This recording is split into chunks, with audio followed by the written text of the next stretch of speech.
Well, according to Yahoo Sports, Blake Griffin, and I'll link that article in the description, is supposed to be out the rest of the series versus the Milwaukee Bucks. Let's talk about it. We back. Marcy Sports Talk. We in the building. Make sure you hit that subscribe button, bell icon button. And, yeah, they're going to be, they're going to play it cautious with Blake. Let Blake heal from his knee injury and hold him out this series. And I think it's the correct thing to do. I know a lot of fans got angry yesterday because Blake Griffin did not play yesterday, but what you got to think about is, I don't know how far a lot of fans go back. Go back to Grant Hill. Grant Hill played on that injured ankle, and he never was the same player, damaged his career. And I believe the Pistons are tied up with Blake Griffin for 3 more seasons, maybe.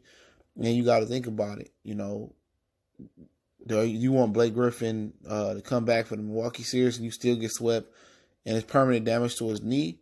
Or do you want him to get healthy, come back next year, being effective for next year? Now, I think they still should handle Blake different this coming year, next year. I think they should give him more rest days than they gave him this year.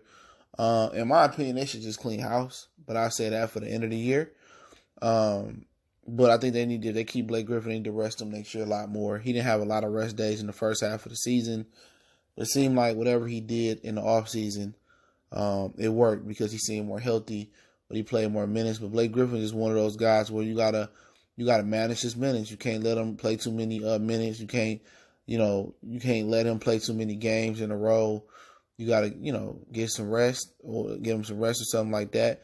You gotta manage him like he Joel Embiid, Blake Griffin over his career. And when I said that about Blake Griffin when they traded for him, or this whole situation, when you acquire Blake Griffin, you acquire an Asian star with chronic injuries, I said that's one of the things you got to take in consideration. Everybody was so happy, so jubilee to have Blake Griffin, but then they look at the other side of the pendulum.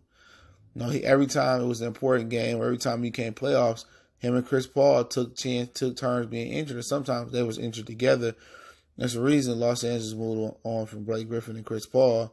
And now you're seeing why they moved on from Blake Griffin, because every time they got to the playoffs, or every time it was winning time, Blake Griffin was on the sideline with an injury. So I think Detroit got to do a better job of managing his health in general. And that goes for Dwayne Casey, that goes for Ed Stefanowski and Malik Rose and everybody. They got to do a better job of saying, okay, we're going to rest him, we're going to preserve him. They put too much on his plate in the first half of the season. They lost 10 in a row, 12 in a row, whatever it was. They should have been resting him. He carried the team the entire first half of the season, and eventually down the stretch, his body broke down, and then Blake Griffin, and then Andre Drummond took over. Like I said before, you want to keep him healthy, so next year in the offseason you can move him. At this point, I think you stuck with Blake Griffin unless you take a major loss, and you stuck with him. Nobody want Blake Griffin coming off that knee injury, and he injured again. He had a magnificent season. If you were to trade him, it should have been before the trade deadline or at the trade deadline. But the Pistons were so enamored. He playing like an MVP level. He an all-star. The Pistons want him to sell tickets. They done trying to win. They brought Blake Griffin here to sell tickets, and that's just what it was. They rolled him like a fucking horse all first half of the season. They didn't put a team around him that can give him consistent help. And then at the end of the season, after the All-Star break, he just tore down. He broke down, and Andre Drummond kind of took over. If Drummond and Jackson was able to help him out more, he wouldn't have to play more minutes. But like I said, I think it's a smart thing to do. Take your fandom out of it for right now. They're going to get beat by Milwaukee either way. Blake Griffin couldn't have stopped that last night. He won't stop it 2, 3, or 4 in those games. So let's get him healthy, and let's see him back next season, because the Pistons ain't going to trade him, because they're not going to get nowhere near equal value or respectable value for Blake Griffin. So he's going to be stuck here for the next 3 years, so you don't want him to, do permanent damage to that knee. So look at it that way before you get in your feelings and get mad at Blake Griffin. You knew what you was getting when he came here. So y'all know what it is, man. Motor City Sports Talk. I appreciate everybody for checking in. I'll link that article to the description.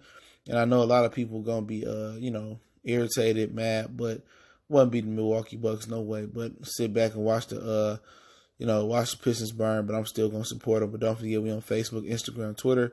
You can reach out to the email if you have a business question, inquiry, sponsorship, or video request. Continue to share the videos. It's the best way you can donate. And let me know what you guys think in the comment section over this. One time for the one time. It's your boy CJ Goodfellow, Mercy Sports Talk. We gone.